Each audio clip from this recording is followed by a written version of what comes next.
Blessed be my witches. What's up? Blessed Samhain to you.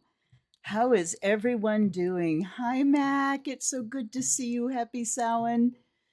Samantha is setting out baked in squash stuffed with apples and toasted walnuts and bacon biscuits with thick jam and mead. What, darling? When can you get here? Hi, Allie. Hi, Ellen Marie. Hi, Marcy. Blessed Samhain. Happy Beltane to you down there, my love. Thank you for coming and bringing the balance tonight. Thank you. Let me get pulled up here. Oh, my goodness. Let me turn my drums down. Okay. I only care that I can hear them because I know it does bother some. Anyhow, how are you doing on this beautiful Samhain Eve? I have my windows wide open. It was 75 degrees yesterday. It was 76 today. It's been slowly hazing over. It's supposed to be like gloomy and rainy tomorrow. We haven't had a gloomy, rainy day in forever. So I'm looking forward to that. What I'm sad about is I wanted to have multiple fires. It's like we're going to have 3 beautiful days, but it's been too windy. We've had 2 very windy days. So we will have some sort of fire, whatever sort we can have, because we will have things to burn tomorrow. So, oh goodness. Acorn squash. Oh, Incron. I wondered so what's Incron? Usually, voice to text comes up with words it knows, but I've never heard of Incron squash. I was going to make acorn squash, and I went to get some today, and they didn't have any, so I'm not going to. Anyway, I hope you guys are having good weather. I hope that you are planning your rituals. New moon. I think we're officially in moon dark. Let me see. Hold on. Of course. As soon as I get all tucked up into the desk the way I want to be, I got to go back and fade into the darkness. Oh my God. And I was just watching myself fade into black. That's how close we are to moon dark. Do you see that? Oh, hey, darling, no. I know. See that moon? That's my lock screen. So that's how close we are to moon dark. New moon is at 8:47 in the morning on Friday. I kept hearing, it's on Halloween, it's on Samhain, it's on Samhain. Well, it's the next day. It's on, November 1st. Anyway. I hope that you're all doing well. I said that before. Do I have anything special? Well, I've been at it again this week. We're getting more things moved around and set up and stuff. And schedules went a little haywire, so we don't even have our ancestor altar up yet. But tomorrow's Samhain. So that will be done. My kids will be taking charge of that. And I am here and I'm ready. So let's just quit farting around here, huh? No more farting around. Should I put myself above the moon? Well, the moon's moving too. If you weren't here last week, this is my Dollar Tree purchase, $1.25 tree, my little moon. Okay. Let's have a blessing, eh?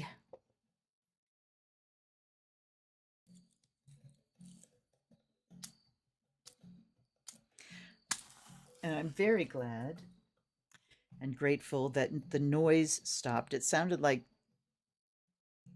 when the mosquito sprayer goes by and you hear just that whooshing noise. And it was going on, and it's like, it's dark out. What are you doing?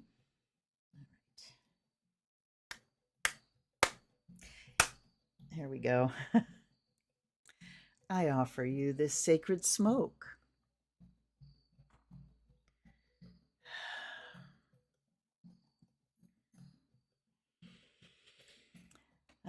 By its power, the power of air, may your mind be awakened. May we feel inspired. May we be open to new ideas, open to communication by fire. May our will be charged and our vision clear. By air and fire, may you be purified and charged.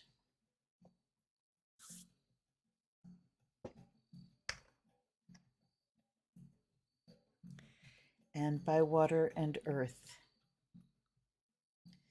may the spirit of water heal you.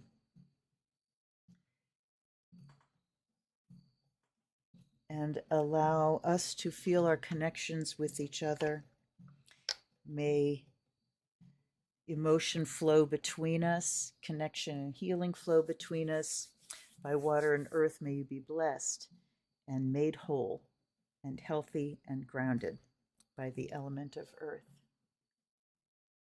And by the sound of the bell, and yes, I'm going to mess around and bring it over here because I want to do a ring ring. Can you see Pyewacket's whiskers in there?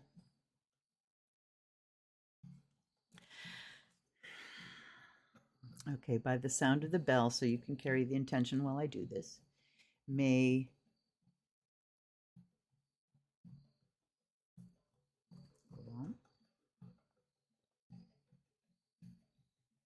may all negativity be purged from your space and your mind,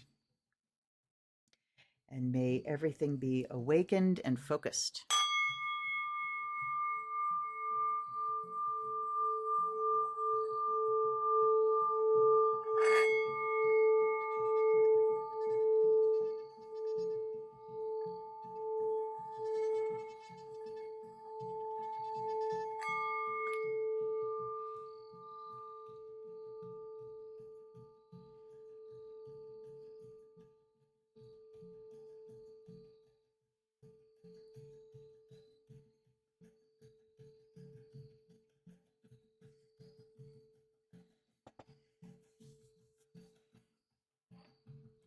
Guides and guardians, allies and ancestors, we welcome you into this clear and blessed space. We have prepared this space with these blessings for your arrival. We welcome you here. We welcome your messages and your help in any way. And we offer you our prayers to aid you in any way that we can. Although the best way that you can aid your ancestors in spirit is by healing your line. We offer you fresh water. We offer you the fire of Azrael to bring in spirit and the spirit of divination. And our keys are here to open the way and open the door. Woo! And of course my window's open, so it's coming right towards me. That's okay, but oi. All right, hold on. I might have to put you over here for a second until it burns down a little bit. Usually goes straight up. Are you there? All right, my friends. Here, let's give myself a little bit more room here. Let's meet tonight's deck, and then we will do our meditation. Tonight's deck's, I hope it's not going to be this kind of night. Whatever kind of night it is, I'm grateful for it. So our first deck tonight is Ghosts and Spirits Tarot by Lisa Hunt. This is U.S. Games. Because it's Samhain, of course we're going to talk to the ghosts and spirits. Then we have The Dark Goddess Tarot by Ellen Lorenzi Prince. And what is that? Red Feather, I believe. And of course the sage is going off too. Then we have The Oracle of the Hecatian Path by Ken Payne and Chris Butler. This is Los Scarbeo. And of course, The Beloved Dead Oracle. This is by Carrie Paris and Tina Hart. And what is the publisher on this? That is Wiser. So,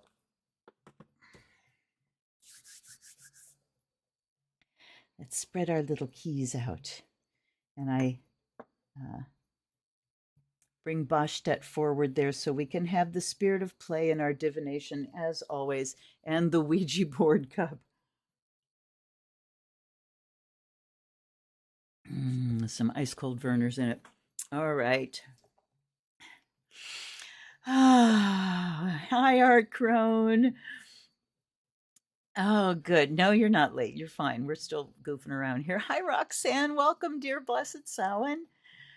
Hi, Tavia. Yay! I'm so glad. I am so very glad, my dear. The Mists of London, yes. All right. Teeny tiny die. Hi, Laura. How you doing, sweetie?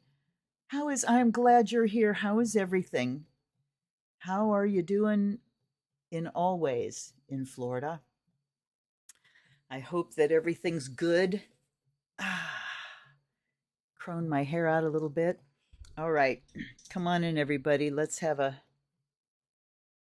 get some grounding going. And I'm down to play tonight, so I'm not in any hurry. I hope you're not.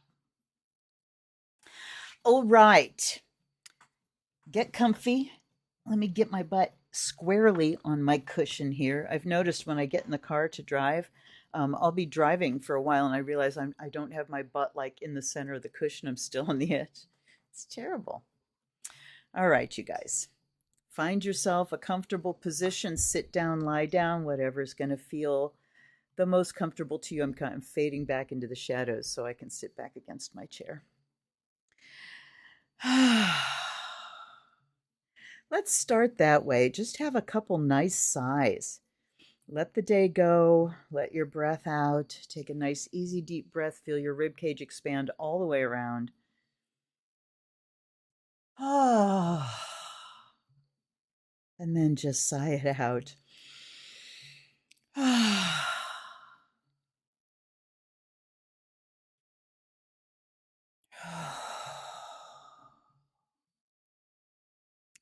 And then let your breath settle. Let it breathe itself.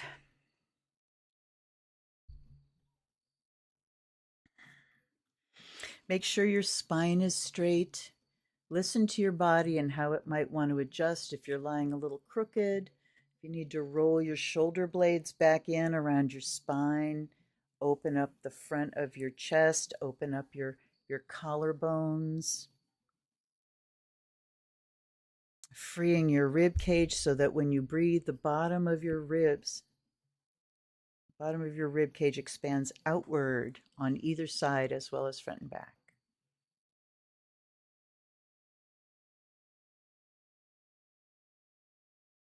And now settle into just a natural, normal rhythm of breathing. Center your attention of your breath into the very center of your belly.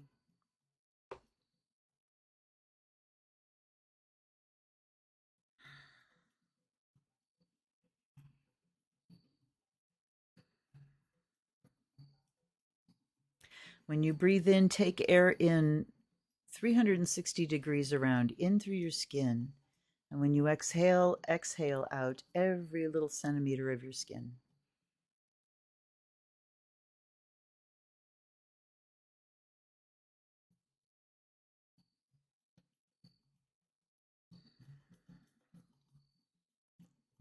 And then with your attention at the base of your spine, allow that center to energize and wake up, and allow a root to go down into the earth.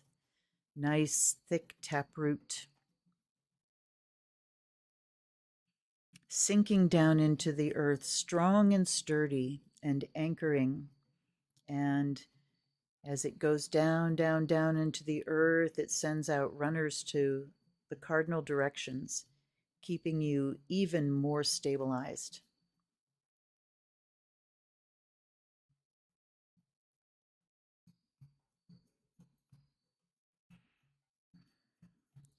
And allow everything that you don't need, everything you're through with, to flow down, down, down into that root, into the earth.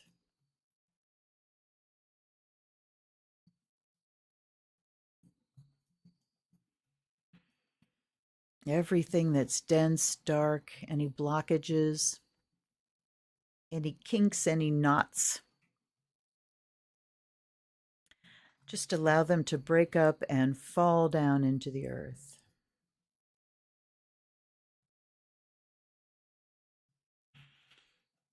And when those things go into the earth, they immediately break into their components, their neutral elements,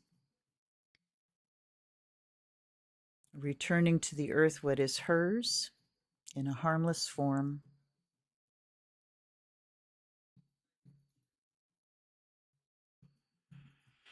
And now feel the earth energy begin to rise up that root, and all the space created by all the things that you let go of, allow it to rise up.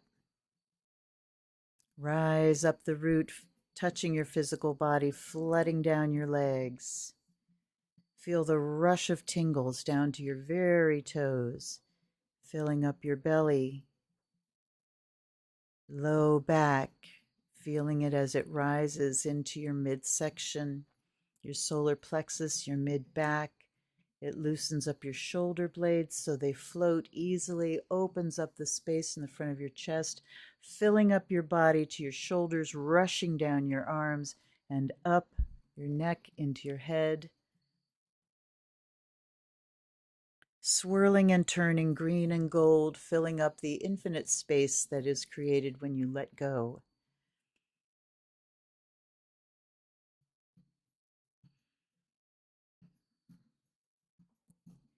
And at the bottom of the next exhale, make sure you exhale fully, and then a big deep breath, pulling up that earth energy, so bright and sparkling, green and gold, showered with light.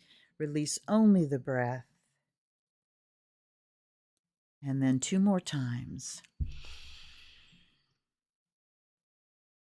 Filling up with light, releasing only the breath.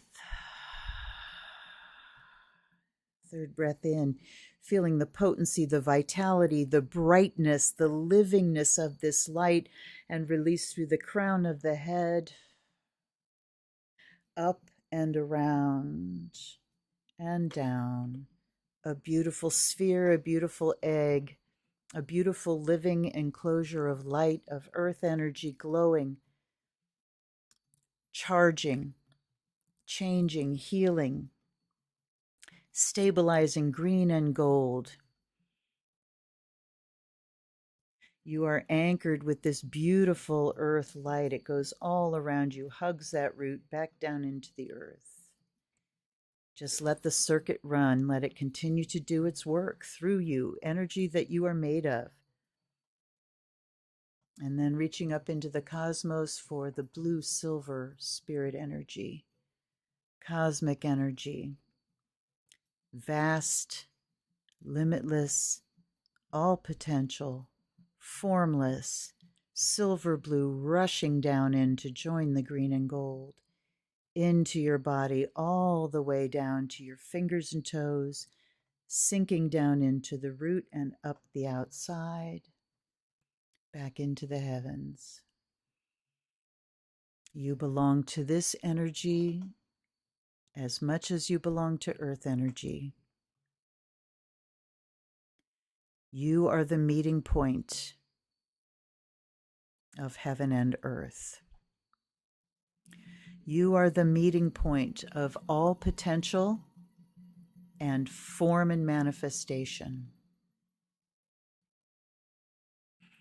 You are manifest, yet you are constantly changing and constantly expressing new potentials. You have history and a past and an ancestral line. You have the experience of time, yet you are eternal and timeless. You are both together, perfectly held. This cosmic energy balancing with the earth energy. Feel it creating even more space everywhere in your body and in those subtle realms in your emotional body, your mental body. Infinite space as these beautiful lights dance around.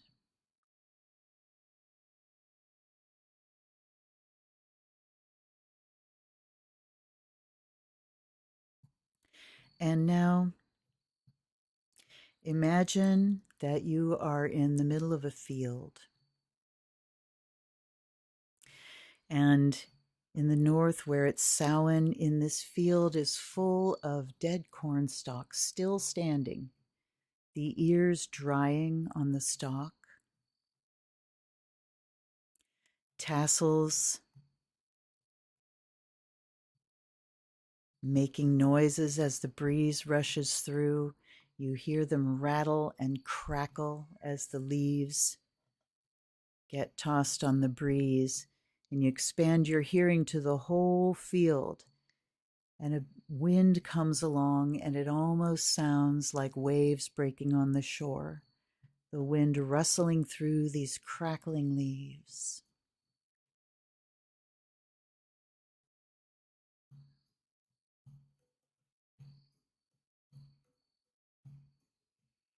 In this field is an abundance for you to harvest.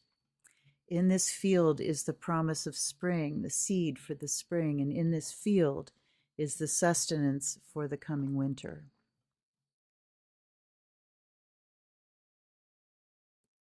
To make space to harvest and to store, first, you have to make space and get rid of what you don't need. And so you release even more of what is not necessary, even bigger things, not just the day-to-day.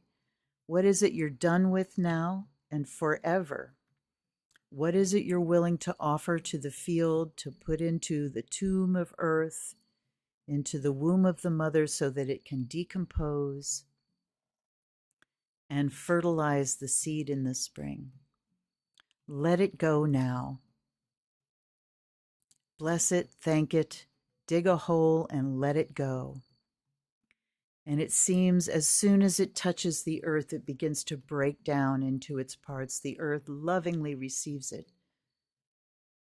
in its neutralized form, in its deconstructed form of nourishing, building elements. And at the same time, as you put these things into the earth, you can see that they travel all the way through.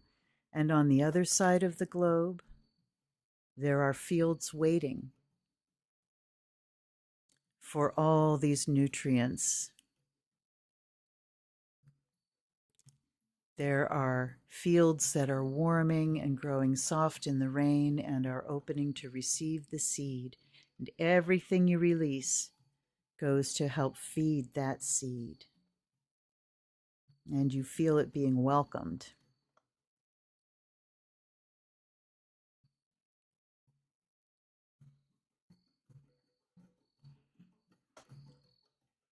And now you return to the field that you're standing in. Open your arms wide to receive the harvest that is here for you, that will sustain you through the winter, that will keep the light in your mind through the dark,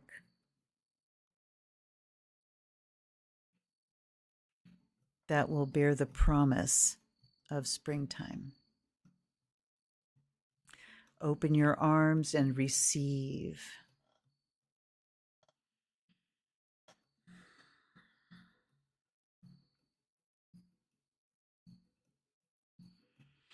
And now into this space of abundance and gratitude, we invite our guides, our guardians, gods and goddesses, allies and ancestors. We welcome the beloved dead as we feel you drawing near. We see you shimmering through the veil, and we welcome you here. We are open for your blessings, and we return them to you.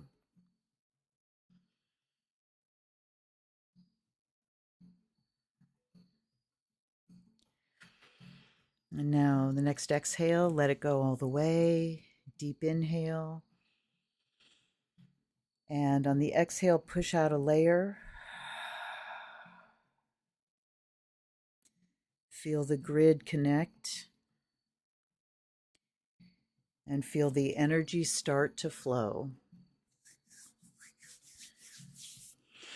And come back to the space. Let's open our minds for the messages that were are ready for. And I'm going to put a little bit more incense on because I'm crazy. There we go. It's not as breezy as it was. All right.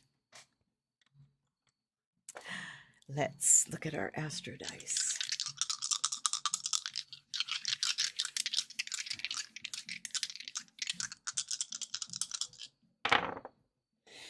All right, we have Pluto in Aquarius in the 5th house. Transformation and invention. The Pluto in Aquarius is explosive, you guys.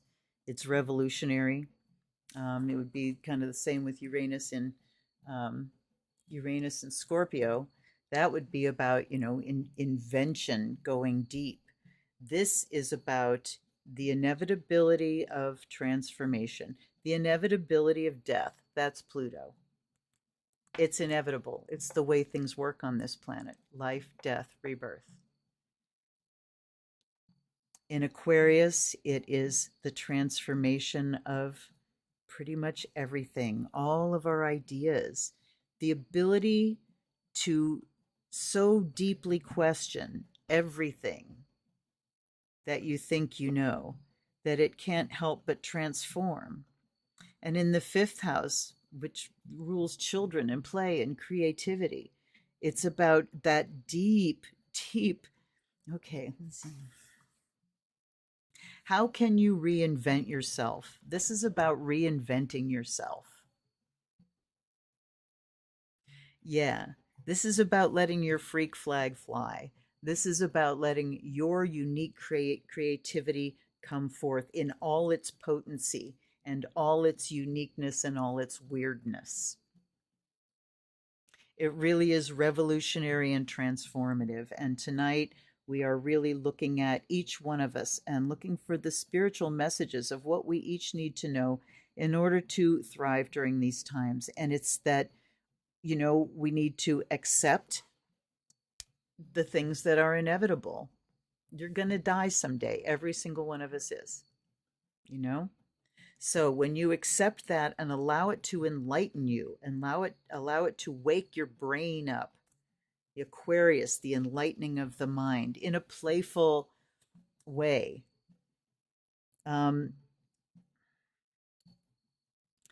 Okay, I don't know if I have anything to add to that. I'm going to let you guys move that through you.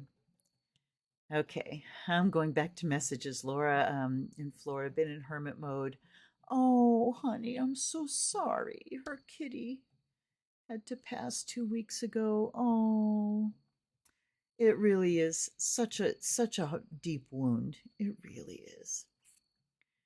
Yep. Tavia says rebirth, create, revolution in a playful way. It is reinvention through joy. What is it that I want to create? How do I want to look today? From a place of joy, from a place of sort of re-raising the child you. If you can go back to child you and give her a better upbringing, never too late to have a happy childhood, I always say. Oh, goodness. Yep, Tavia. Hey, fist bump, baby. There we go. All righty. So let's and looky, I've got 4 decks and I have my little 4-sided die. Isn't that nice? All right. What do we got? Number 3. And every single deck tonight wanted to be number 1. And I told them, you just can't do that. You can't. So we have the Hecatian Path first. I'm hoping my daughter was going to come up today, but she's coming tomorrow, and I really want to have time for the Deipnon to do a ritual meal for Hecate at the crossroads again.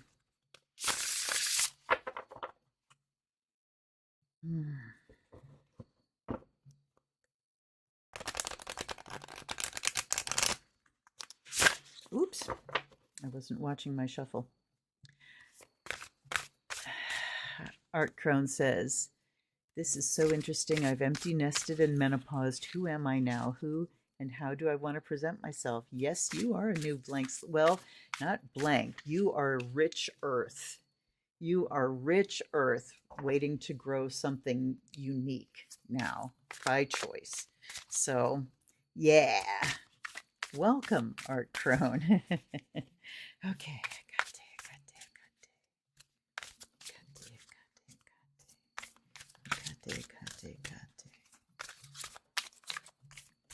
I wish I could play music for you because I would be playing Wendy Rule. Let me give you the name of the album. Wendy Rule. Let's see. I mean, anything. She's amazing. But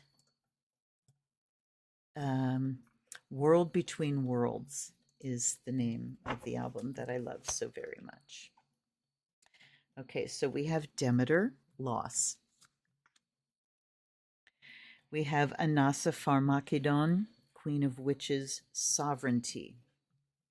Ooh, here we go. Propylaea, One Before the Gate, Guardian. Dagger, Severance. Dark Moon, Release. And Dadophoros, Torchbearer, Guidance. Gosh, you think they heard us? Do you think they're listening, you guys?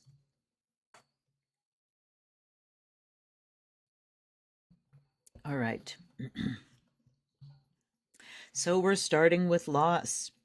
Before we do our transformative stuff and look at, we tend to look at the death and rebirth stuff and we concentrate on the rebirth. But this is asking us at this Samhain to connect with our grief and connect with our loss. And Laura, my dear, you don't have to go very far. You are in that loss. The rest of us that are thankfully several steps removed at this current time, if we are, it is time to really connect with that loss and where, what it is that's been lost and grieve it well. And there are some things, one of the things I'm thinking of is that there are some things that we may grieve that are not lost forever. But I want you to grieve them as if they're lost forever. Grieve the part, that you've had to deal with. Then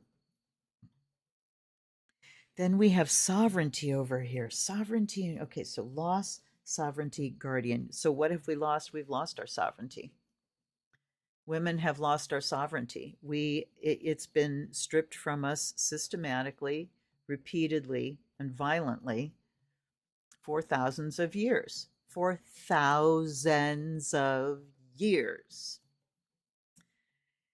It's incredible. It really is. And I was listening to an artist. Her name is Chinchilla, and there's I don't know that it's considered a genre, but it certainly is a thing now of young female artists is expressing feminine rage.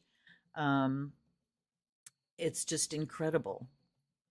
It's incredible, and we're witnessing this now because Gen Z, Gen X, millennials, all these generations have confronted more and more and more loss, and we're confronting that as well, but they're getting to the place where they got nothing left to lose. So that's when things really start to turn. But we have to grieve the sovereignty that we've lost. And look at the name of the card is Queen of Witches. This is Hecate, Anasa Pharmakedon. Pharmakedon? Yes. Queen of the Witches. Sovereignty. So she is calling us to reclaim our sovereignty. We have to acknowledge what's been lost, and we have an opportunity now to reclaim it. And then we need to call forth the guardian, and we need to be the guardian. Look at all the light here. So the guardian comes forth to reclaim, to protect the sovereignty as we are grieving the loss. And look what here, severance and release, dagger and dark moon, severance, release, all of the toxicity, all of the trauma, all of the events, all of the, I mean, I think of things like the what was it called? The Shirtwaist Factory fire, um, child labor, women dying in backstreet abortions, women forced into marriages. Women, marriages used to last longer because women didn't have a choice but to stay. And now having rights that we had for 50 years torn away, torn away. Big loss. So it's time to sever and release the trauma so that we can reclaim that sovereignty. We remember the stories and we can release it because we've grieved it. You can't release it if you don't grieve it. If you don't, you'll just be carrying it as a burden, right? But when you grieve and you acknowledge the loss, then you can really cut it loose, let it go in the dark moon, offer it to Hecate. This is what she does, offer it to Hecate. And then we ask for guidance. Then she's the torchbearer. So look at these three. We've got these three: loss, severance, release, and then these three: sovereignty, guardian, guidance. Look at this: guides and guardians. Do you think they listen? Guides and guardians. So she's just letting us know at the opening here that she's here and they're listening.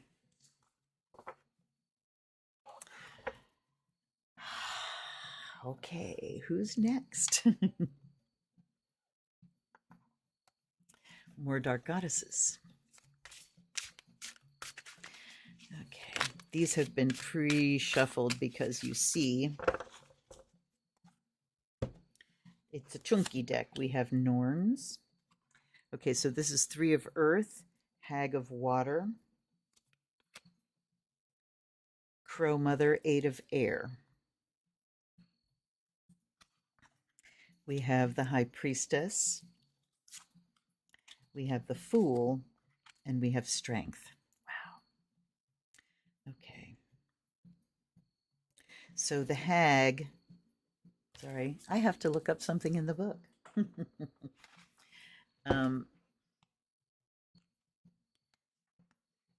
We go Amazon, Siren, Witch, and Hag. Okay.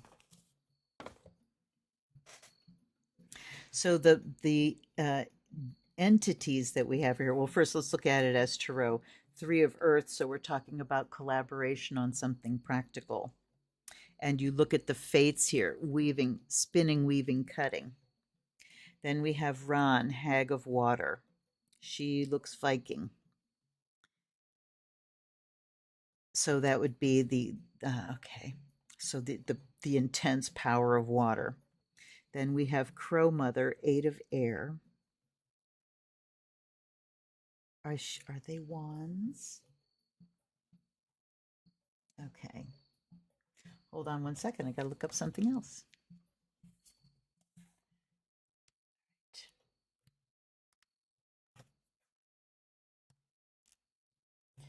Okay.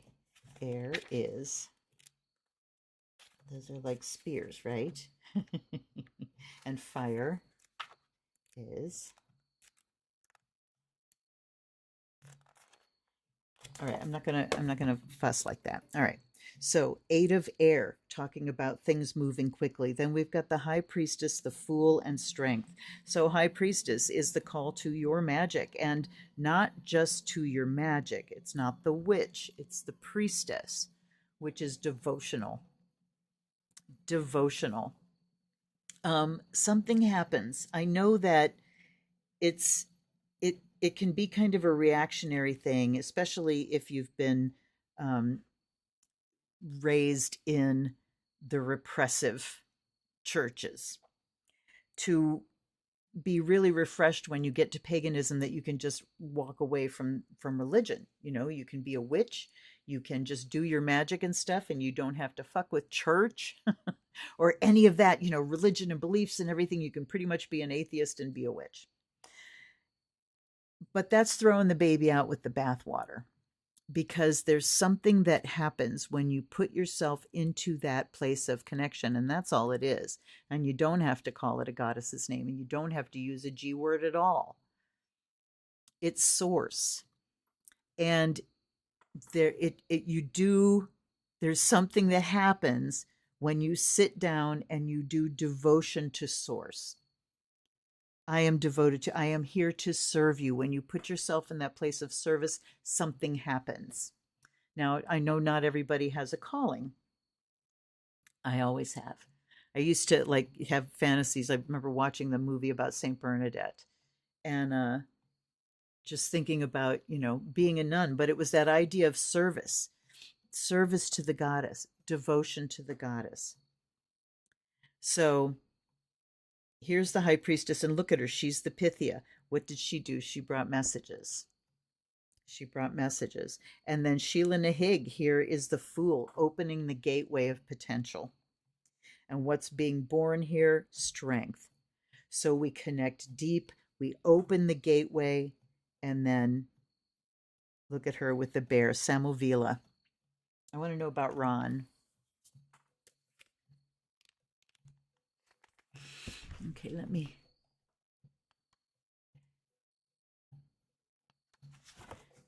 Okay, let me see here.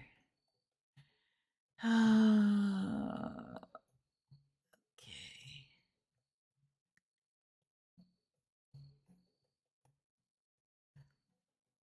Consciously choose. Yep. Okay, most marriages lasted 20 years. People died younger, no protection for workers. Yes, true. Oh, you're very welcome, Samantha. Crow Mother sounds... Okay, we'll look her up too. Crow Mother's a Kachina. The Fool is Sheila Nahig. Yeah, she is a Celtic thing. Kachinas were the dolls, spirit dolls. Okay, so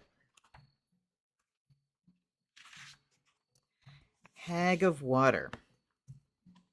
Ran is the Norse goddess of the ocean and goddess of the drowned. She lives at the bottom of the sea with her husband, the god Aegir, and their 9 daughters, the 9 maidens of the waves. The fishes and beasts of the sea are her flocks and herds. The Vikings love and fear the sea in equal measure, for the ocean brings them riches, power, and glory, but also death, suffering, and destruction.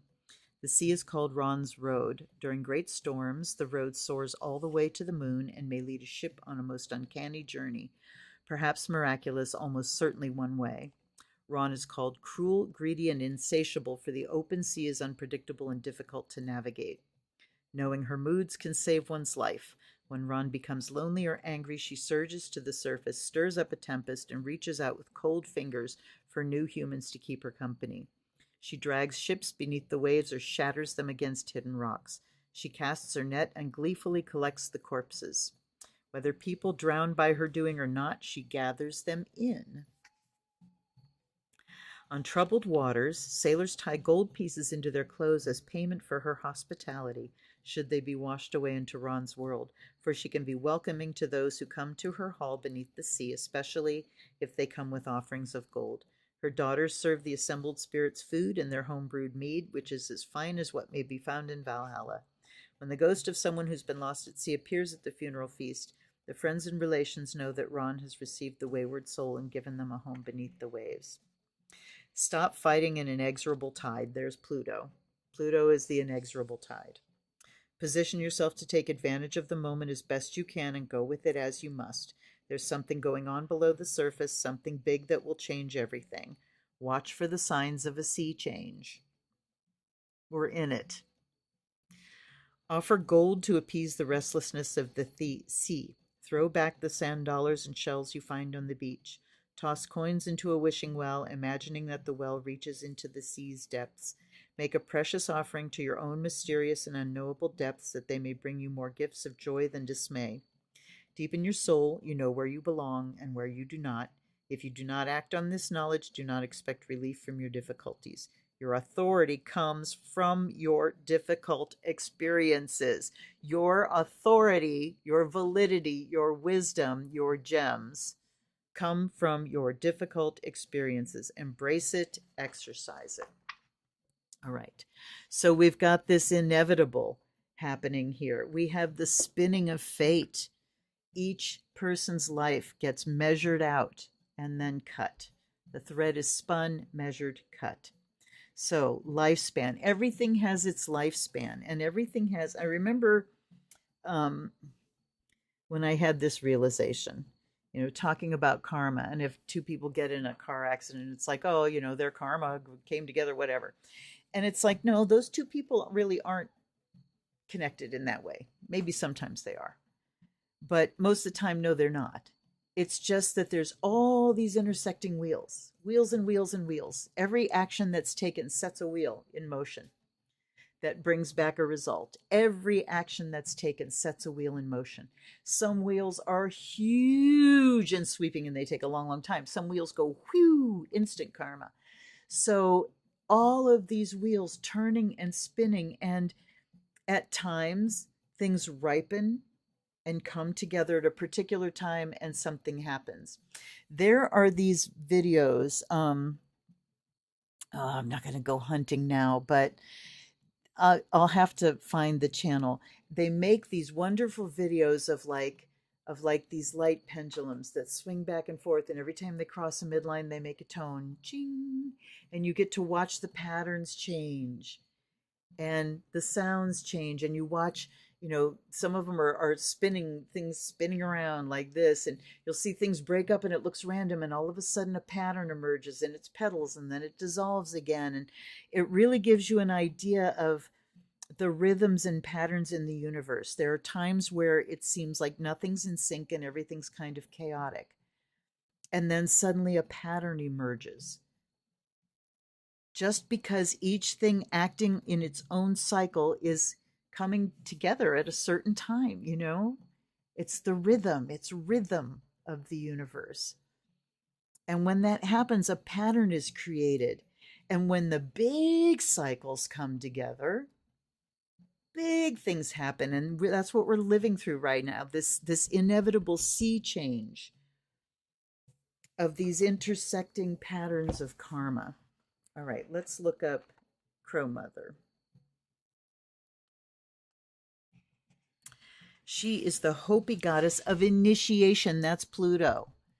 Pluto is initiation. Okay, so oh gosh, I'll read a little bit. Here's her name is Angwusnasomtaka.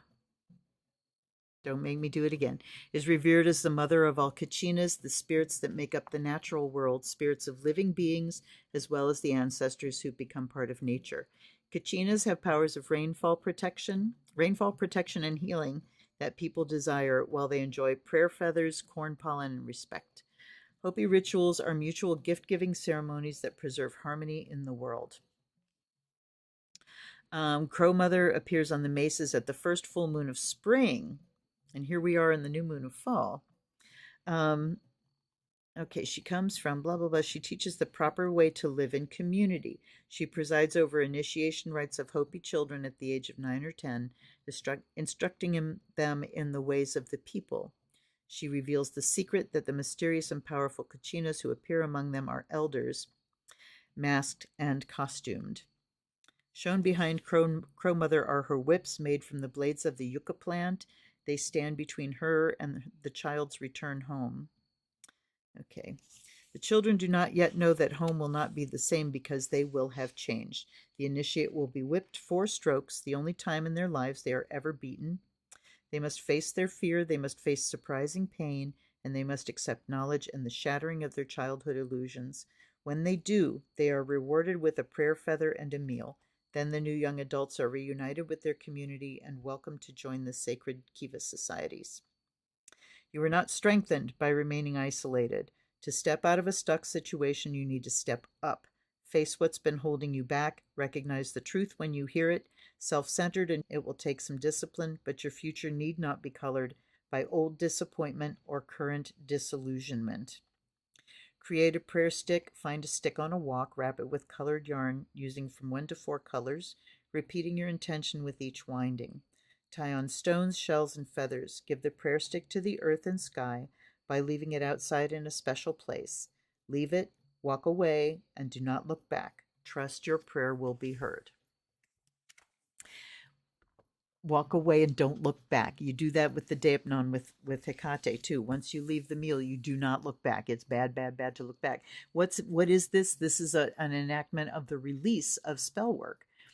one of the most important parts. You can do everything right, but if you don't completely release the spell, it's not going to really work because you're holding the energy to you. You have to release it so it can go out and start making those circuits and gathering up the things it needs to manifest what you're working on, right? So initiation is, it's Plutonian change. It's change from the inside out. It is change of when you have a sudden realization that, oh, wakes you up and suddenly everything looks different. Everything in the world looks different because this changed. The window you're looking through, the eyes that are doing the looking have changed. That's what initiation is. It's complete change. We're going through this kind of drowning process, drowning in emotions, release, deep, deep, deep release. And we are going through an initiation. We're being asked to step up. I'm just going to look at like the quick message on the Pythia. Use bay oil and leaf, the incense of ancient Delphi, in your aromatics to increase your power of vision. Believe in the power of oracles. If you ask, prepare to listen. That's one of the things we'll do tomorrow is write prayers on bay leaves and burn them. If you go to an Indian market and buy a bag of bay leaves, those suckers are this big. I kid you not, they're this freaking big. And you can write a lot on them. So believe in your own intuition. You know more than you can explain. So don't let wordlessness get in the way of knowledge. Oh my God. Recognize that knowledge may arise through any avenue of your being. Okay. Initiation, the experience of initiation cannot be taught. It can't be explained to someone. The only sufficient description of it is through things like music and poetry that can evoke the same kind of thing, that can call it forth from someone else, because you can't give it to somebody else. That you have to go through it, you have to experience it. So the wordlessness, when you had those big rushes of information that it's just like, oh, download so much information coming through, and you want to tell somebody and you want to write it down and you want to grab it, and sometimes you can't.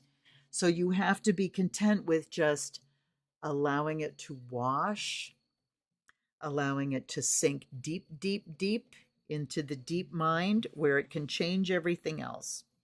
Try scrying by gazing into water, either a natural entity or within a bowl in a candlelit room. Ask a question. Scrying is a Samhain tradition. Then gaze and let symbol, shape, and meaning coalesce from the flow between the water's surface and its depth. Learn to read the signs and symbols of every day. Study the appearance in your life of birds, webs, winds, and waters. Read also the signs and symbols of the night, thoughts and dreams alike. Each night, ask dreams to come. Keep a notebook and easy-to-use pen by your bed. Do not strive to be well-written. Strive for simplicity and immediacy of expression. Yes, if you're going to have a dream journal, just catch with your eyes closed, right? With your eyes closed, the things that will help you remember everything else in the dream. So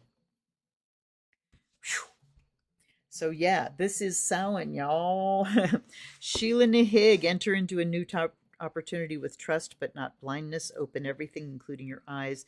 Don't see only what you already know. She is the ultimate vulnerability, but look at her. She's like this grinning old woman. She's the gateway. Release expectation and judgment of others. Release shame. All right, let's read a little bit about her. Recognizable in all her forms is her open vulva. Her sexuality is upfront and extravagant, and she is occasionally accompanied by a rampant male figure. In a time when the majority of people were illiterate, her absurd and often distorted appearance over church doorways is taken to be a warning against the sin of lust. Yet she also appears in secular buildings as well as in places within a church that no human can readily see. Some say her appearance relates to gargoyles and grotesques and their function of protection. She's set above doors and windows. She represents sexuality, protection, and fertility, though she's a crone. None of her figures is associated with an infant or a child. She's saying, I'm the one that's birthed the world, But she is all potential and asking us to be wide open, as is the Pythia. This is in the unconscious. This is conscious. And then the strength card. Samovila, she is a Slavic guardian of the forest. Careful force and practical wisdom to defeat your foes. Purify your blood. Ooh. Eat greens, drink infusion of licorice root. I love licorice. Add lemon to your water to purify your soul, get closer to nature. Dance to feel alive again. Forget every step you've ever learned. Dismiss the demands of music. Okay, let me see. All right. We know what strength is. We know what strength is, and we've gotten the messages from here. So it is, the wheel is turning. The wheel is turning, and we're going through deep, deep, deep changes outside, inside, across the board. The cycles are aligning, and we are asked to meet it with strength, with the knowledge of our limited time here on this planet, with the gifts of deep knowledge, and with the gifts of the Dark Goddess. What do we have? Chantico and Maman Brigitte, the Hag of Fire and the Nine of Fire. Woo! All right. Who's next? All right, let me catch. I've been seeing you guys talking, but I didn't want to interrupt my flow there. All right, Kachina. Ah, yeah, I'd never heard of Ron either. Crow Mother came out for the Southern Hemisphere. Absolutely. Hi, Indigo Roses. Hello and welcome. The sound is coming in and out. Uh-oh. Uh-oh, you guys. Can everybody hear? Am I being too quiet? I'm sorry, dear. I'm out of sync. That's weird. I don't have any control over that. A glitch a minute ago. Okay. Huh. That's weird. That's really weird. Maybe hit the pause and then play. Pause and play again.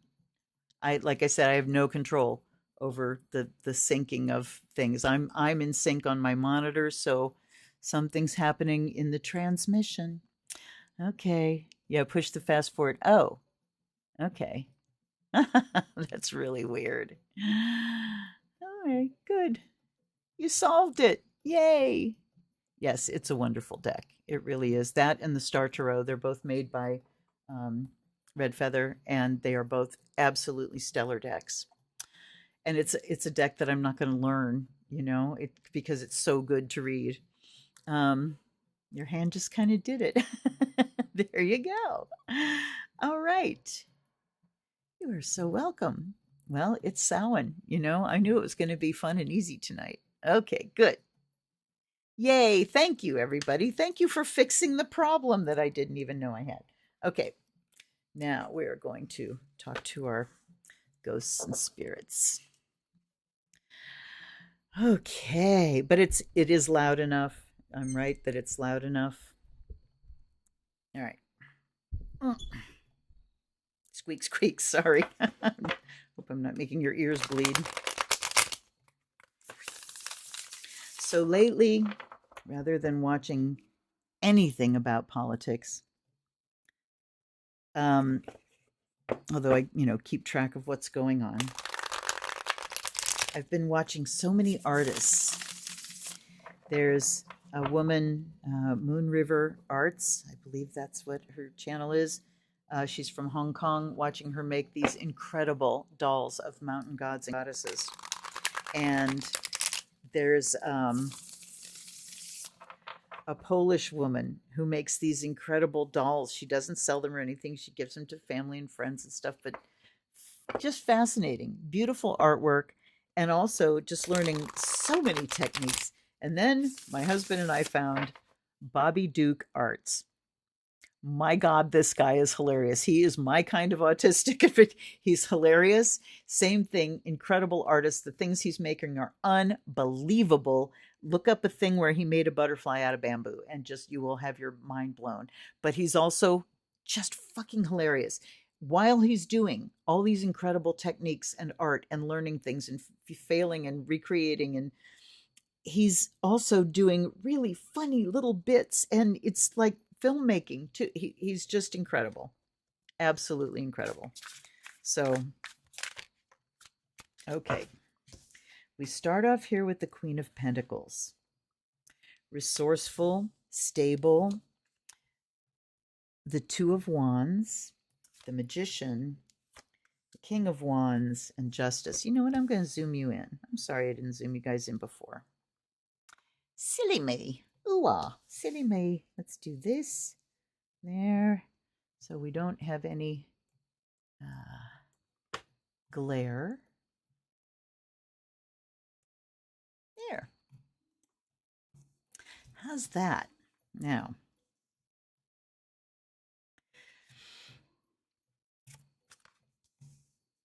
and then at the bottom, well, I guess I can move them up a little bit. Then we've got the Hanged Man at the bottom. Okay, so now we're getting down to like mundanery. The Queen of Pentacles talks about our stability, and collectively as women, the stability of women and women taking practical steps. Two of Wands. Planning. The Magician. Planning, manipulating the elements, manipulating the materials, making use of skills. Then we have the King of Wands. Professionalism, a fiery male personality,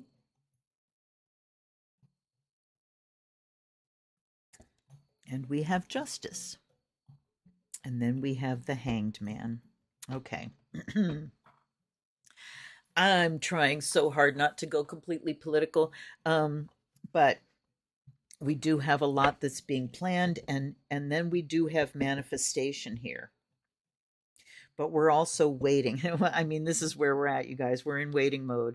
There's no two ways about it. We have a plan. We've taken practical steps. We're, pulling all of our skills together to accomplish something. King of Wands and Justice. I mean, I'm so tempted to talk about Jack Smith. And then we have the Hanged Man. And I do want to say some things here because I've seen, it really is hard not to doom scroll and fall into gloom and doom and panic over things. And this is why I love Resistance Live and ECM. And I didn't even watch her whole thing today. If there's a big thing going on, I will watch her half-hour live every day. But right now, it just feels like, we're just waiting. Been watching a couple readers lately about this secret that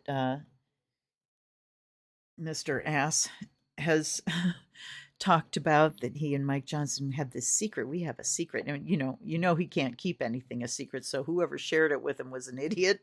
But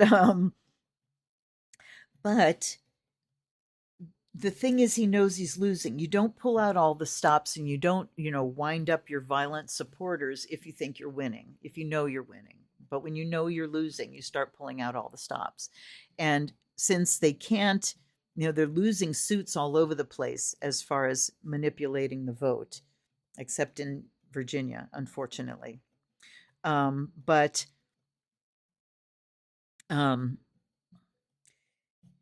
they, okay, sorry. My thoughts went in a different direction there for a second. So they're looking at, if we can't manipulate the election itself, how can we stop it from happening and stop the count from happening and all of that? And I was watching one reader, don't remember the channel's name, and she was doing clairvoyance on, counting the votes and stuff, or certifying the count. And she was seeing the lights off. And it's like, oh, they're just not going to show up. Johnson's just going to refuse to open Congress. They think if we just don't show up, they won't be able to do it. I mean, it's just, it's silly stuff, but it's also very serious stuff. And one of Lena Rodriguez, I love her dearly, from Australia. was reading about Elon Musk and, his $1 million lottery thing. And she was doing the, where's Merrick Garland? Where's Merrick Garland? But the thing is, we don't live in a country where the attorney general can just say, go out and arrest that guy. You have to have ducks in a row. It has to be valid. You can't just do that in our country. And then, the letters came out, the cease and desist and all that kind of crap. So you have to know stuff is going on in the background. You have to know. The other day, I was sitting and thinking about the fact that the Department of Justice is here in my little Portage County watching our rural county elections because of our idiot sheriff. And I was thinking about the fact that he ordered all these SWAT vehicles and he spent all this outrageous money in Portage County. It's like, what in the hell do you think you're doing? Who do you think we are? It's just not that. We're not New York City. We're not Chicago. We're not even Cleveland,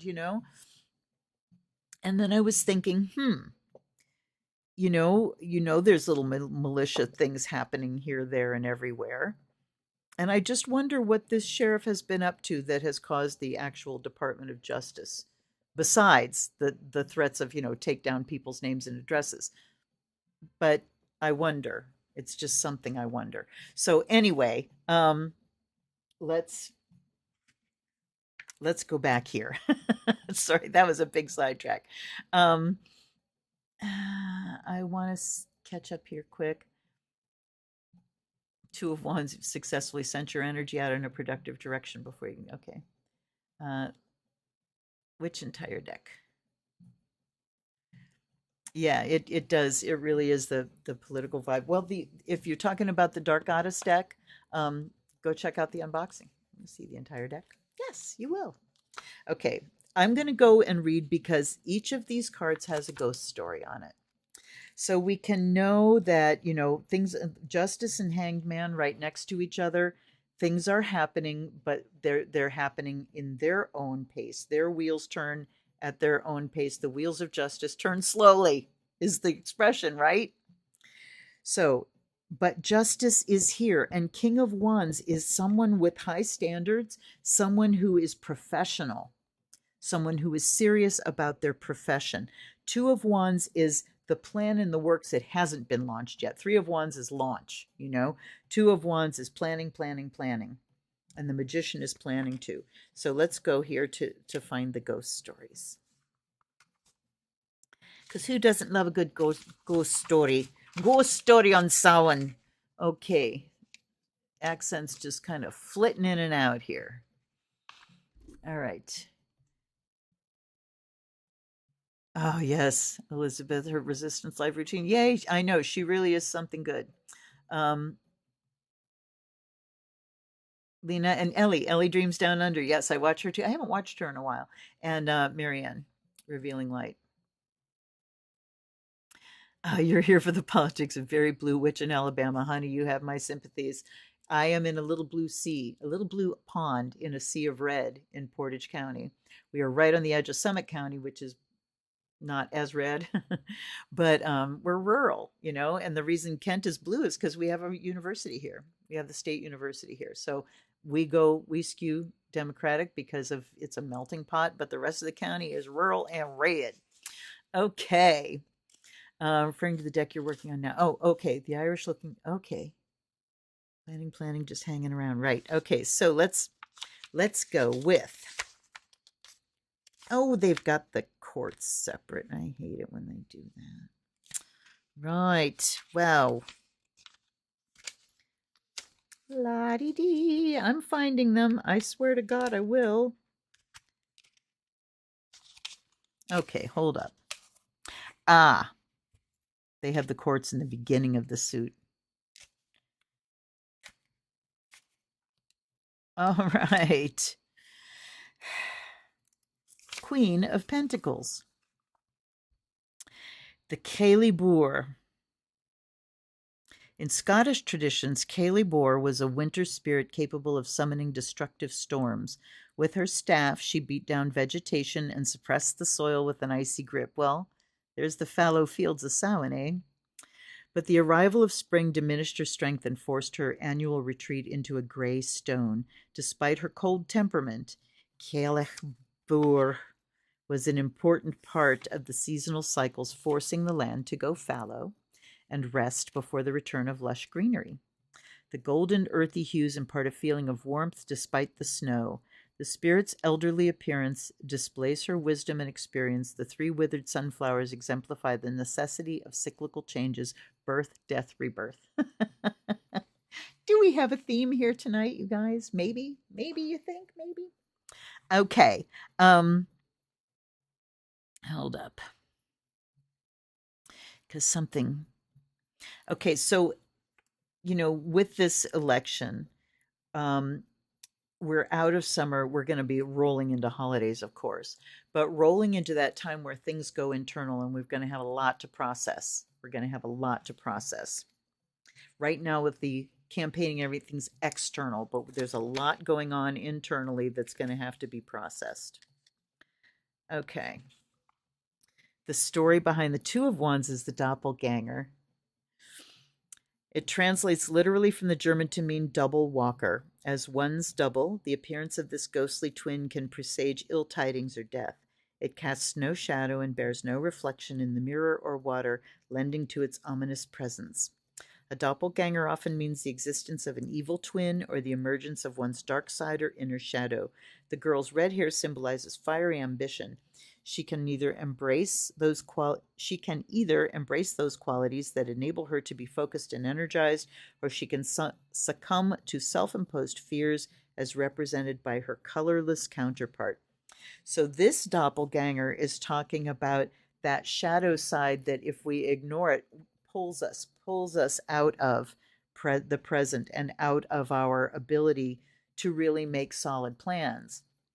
So again, this icy grip, time to turn internally and deal with the shadow things, those parts of ourselves that need to be healed and integrated. The story for the magician is a psychopomp. Psychopomps assist those transitioning between death and afterlife and offer comfort to both the living and the dead. The psychopomp helps to provide a bridge between the conscious and the unconscious. In essence, we've been talking about that all night. In essence, the merging of all layers of consciousness symbolizes wholeness and self-awareness. The spirals indicate the transference of energy from one form to another. They also reiterate the cyclical nature of life and afterlife. Yes, cycles. It's all cycles. So the psychopomp is what takes us from one place to another. So many cultures have one. There's is it Charon, that the ferryman, and the raven that flies, and crow that cross the boundaries. Many. Anyway, King of Wands. Let's hear his story. He is Herne the Hunter.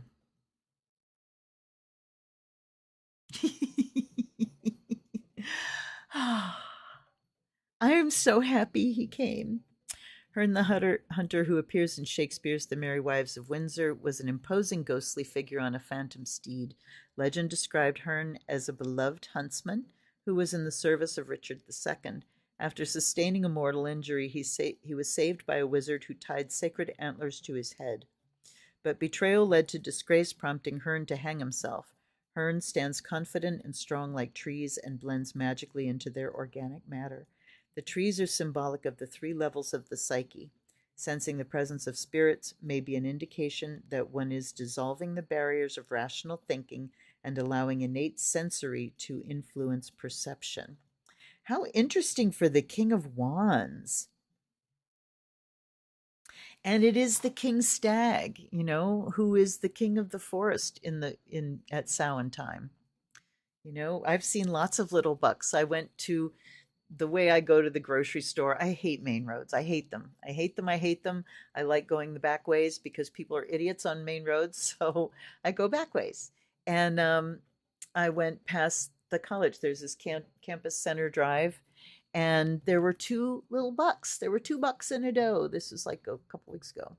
And then I was on my way back from the store and they were still there. And it was amazing. Okay, justice. So Hern is about, yeah, authority. You know, when you think about the king stag standing up and bugling and calling to a mate. Okay. Snow ghost is justice. The Japanese snow ghost whirls through snow gusts and appears to mortals as an ethereal spirit of the cold. Her icy touch could spell death for the fatigued traveler. Holding two spheres denoting balance, Snow Ghost emerges from the unconscious in the form of one's conscience. Her light of virtue and mellifluous flow of drapery contrasts with the misdeeds that often originate from a repressed shadow. Okay, conscience. So, conscience is represented by justice because it is one of the things internally that keeps us aligned, that keeps us on the right path. Is we have something that pops up that's called shame. There is a healthy form of shame, and it's the conscience. It's your conscience that makes you feel really shitty when you do something shitty, right? So, this is that internal sense of justice. But there's also authority here that is going to help us bring about this justice. Notice she's feminine, of course. Then we have the hanged man, and that's the undead, the vampire. The restless deceased rise and wander the earth. The vampire is a bloodthirsty creature who seeks out mortals and drains their life essence after retreating back to its earthly tomb.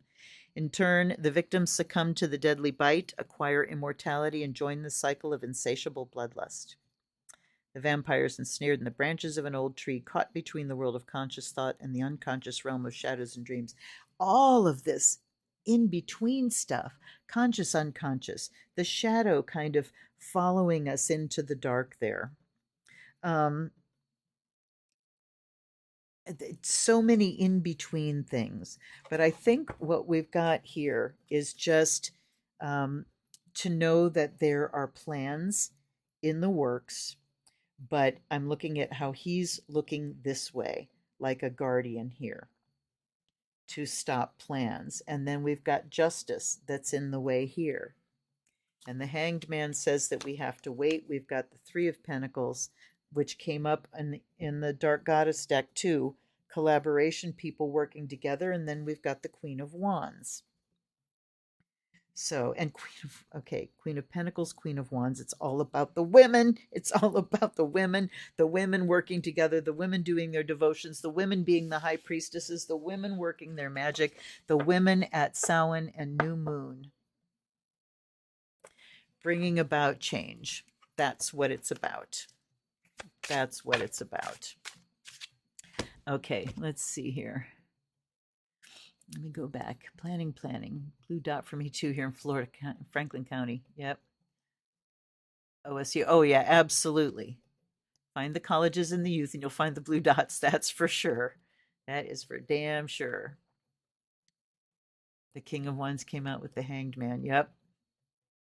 I'd love to see Florida flip blue. Well, I mean, the bullshit that DeSantis has been pulling, Jesus Christ.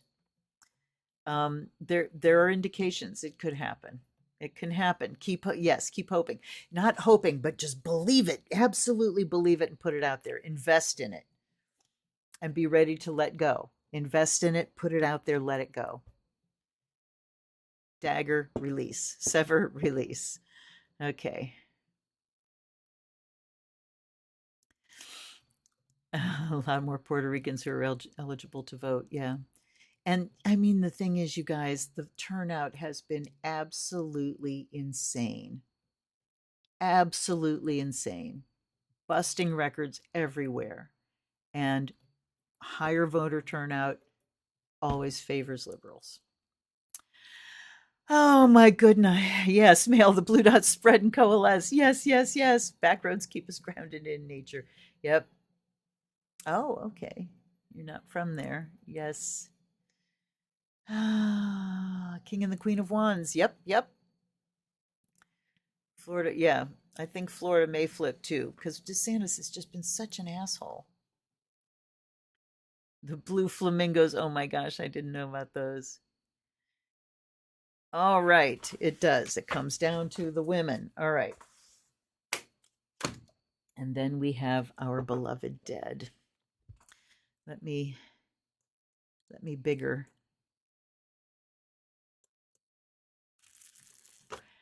And then I will smaller. I will zoom in if I need to. There we go. All right. Let's have a couple shuffles and just everybody just zone in on your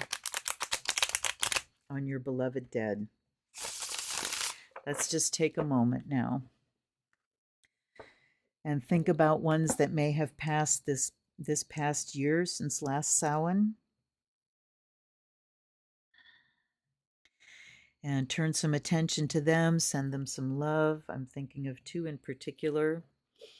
The witch who did my first initiation, and an incredible singer-songwriter who was one of the wonderful spiritual women that homeschooled.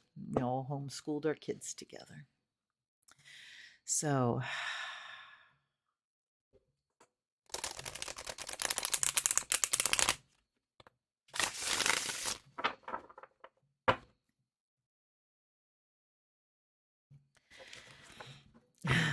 thanks, Samantha. Yes, it's my favorite Samhain one.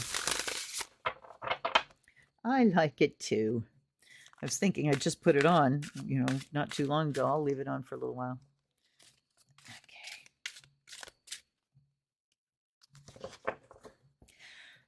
All right, beloved dead, we honor you tonight for this Samhain time. What do you have to tell us? What messages do you have to bring us? We know you're there. We know you support us. Hear our prayers for you. Our prayers for you, and our prayers for us. Okay. Defense. Peace. Disconnect. I'll say things. Love. Chicken.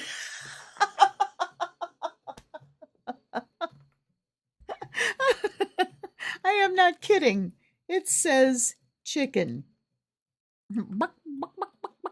Okay, we might be getting political again here. That's hilarious. Okay. Defense. Chicken. Okay, peace and disconnect. Defense, peace, disconnect. Give me a second here.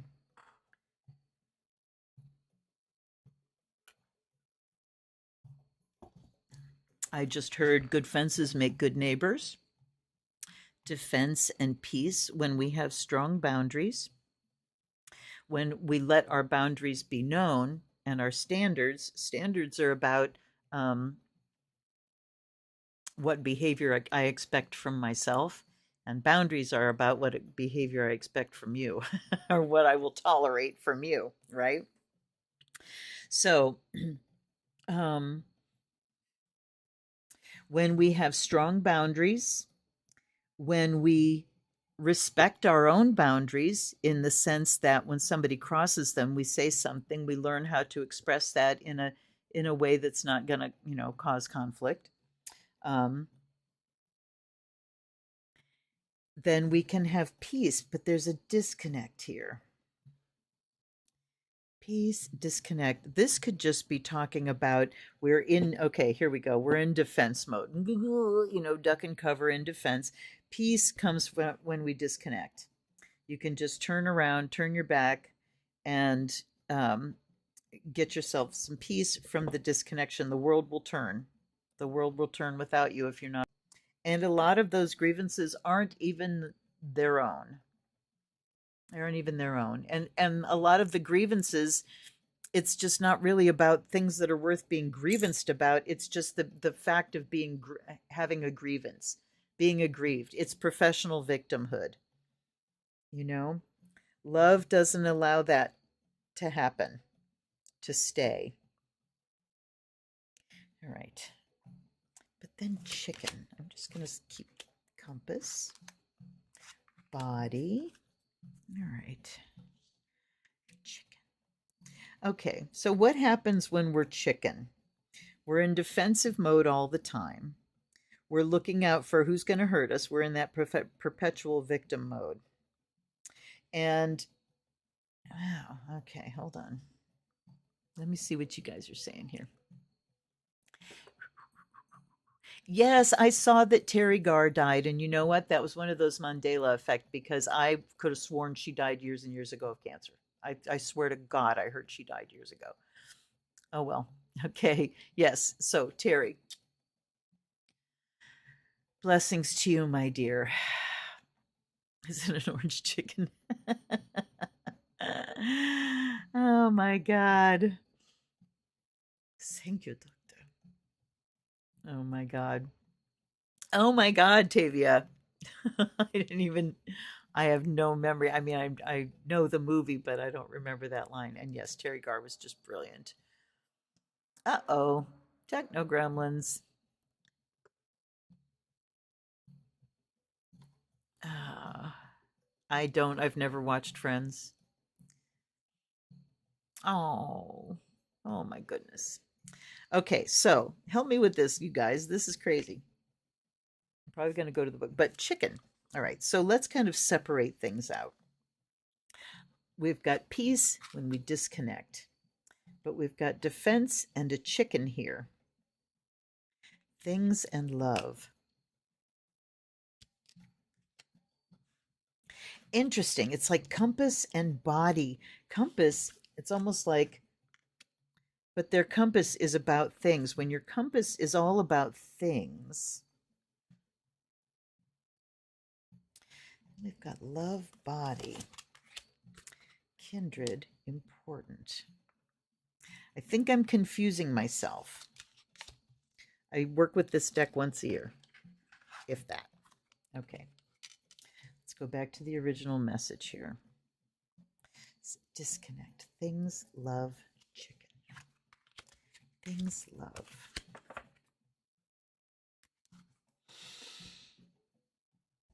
All right. So the ancestors that are showing up, there's one, I'm just fascinated with the chicken. Let's read the chicken and see what it says. Yes, okay, yes, bodies are a compass, true. I I guess I was relating bodies with things here. But yeah, your compass, your body can really tell you which way you're going. But it was love body here and compass things. I was kind of connecting those two. All right, let's see. Come on, chicken. Here it is.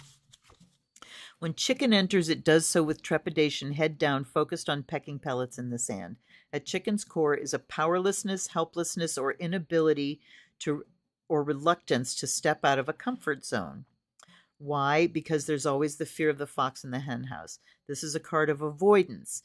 Chicken deals with perceived threats by withdrawing, quitting, running away, or even combusting, whatever reinforces feelings of inadequacy. Holy shit. Okay, there we go. So, somebody combusts.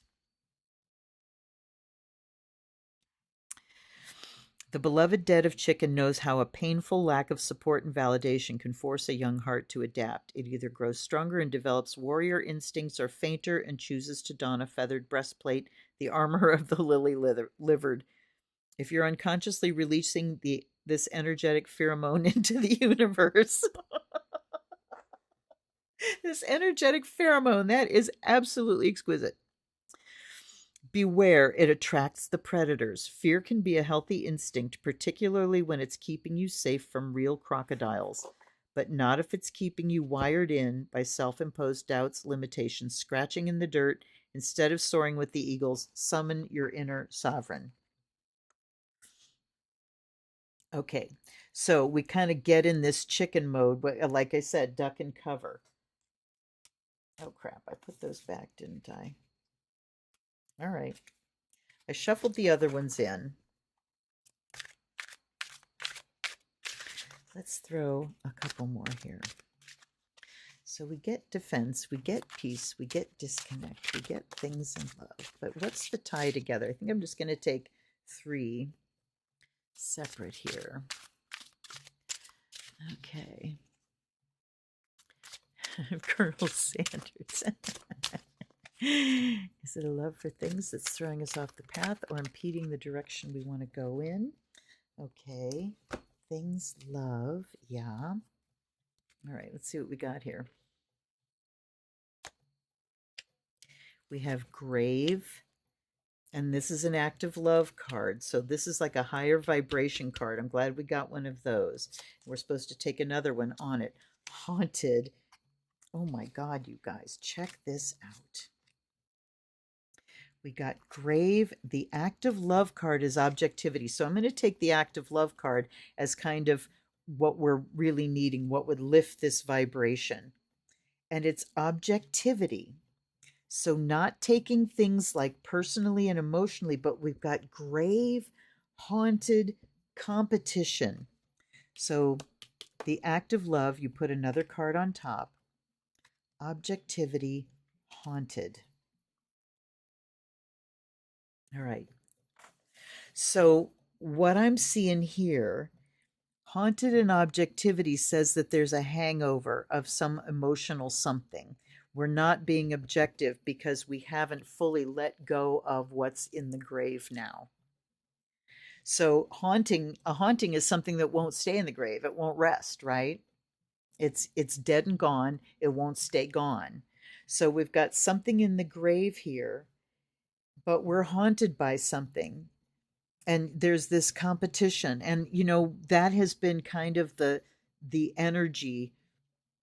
Oh God, enemies and adversaries. What was I think it might have been in Kamala's an interview she just did recently, where they were asking who her enemies were or something, and she was saying, I don't have enemies. I don't see Americans as enemies.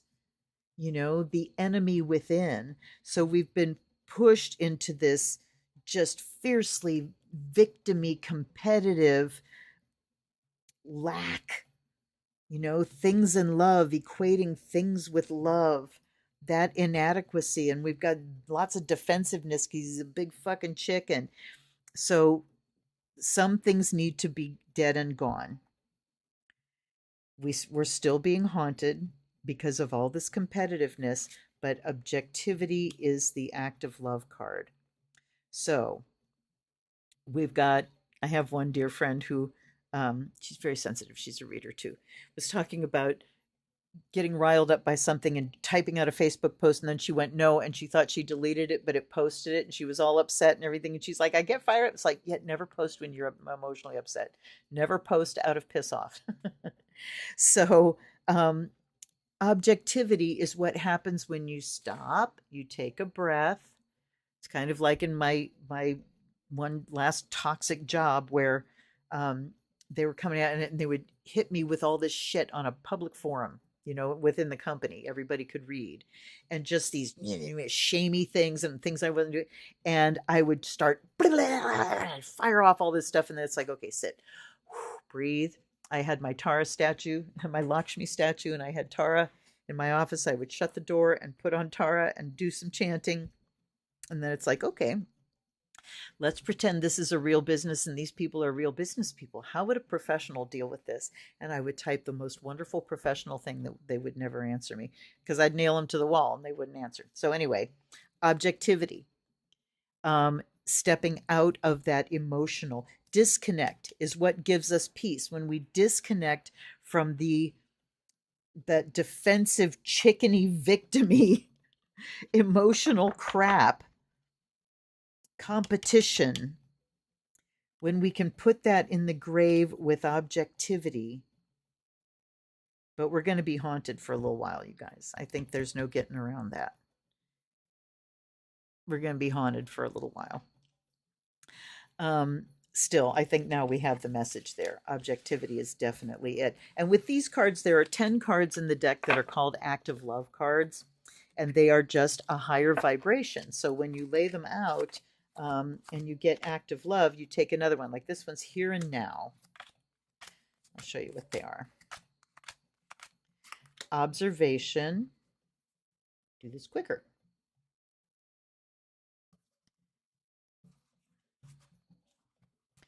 I swear they're in here. This is self-care. Forgiveness and faith. Do nothing. Be you. As is. Yes or no. Self-preservation. Okay.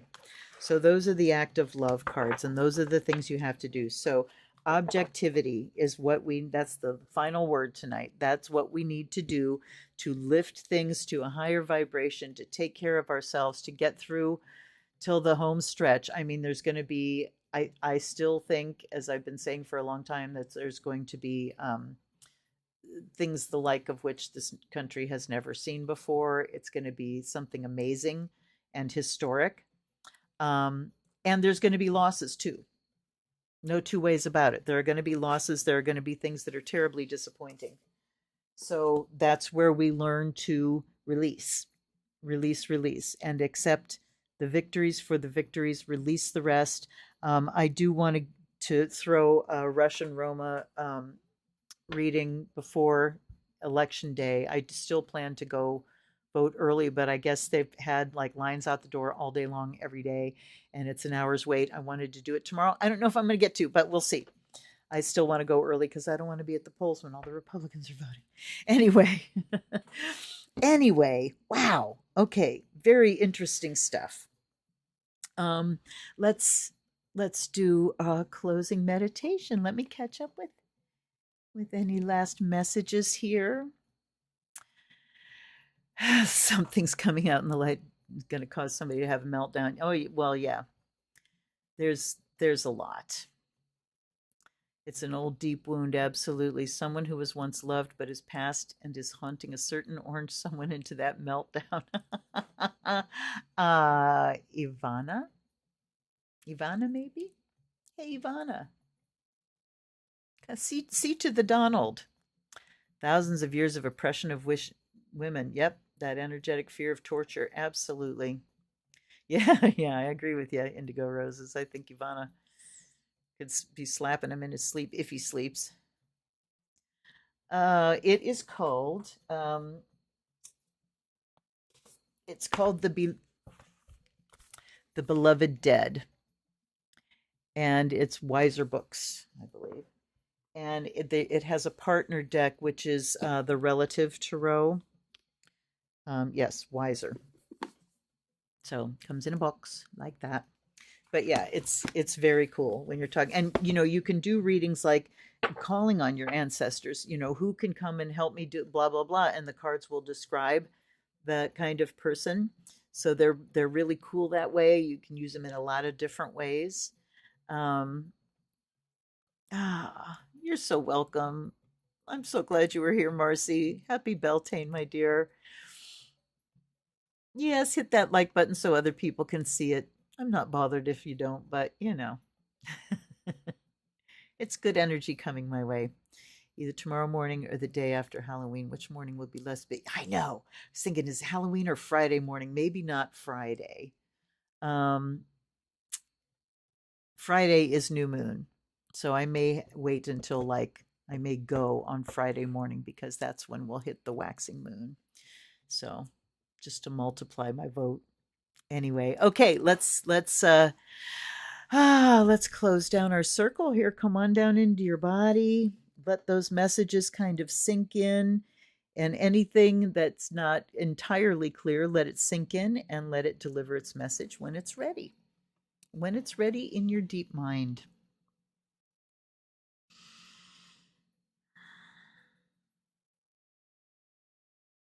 Just take a moment now and send out your Samhain and Beltane prayers. Speak them out louder in your heart.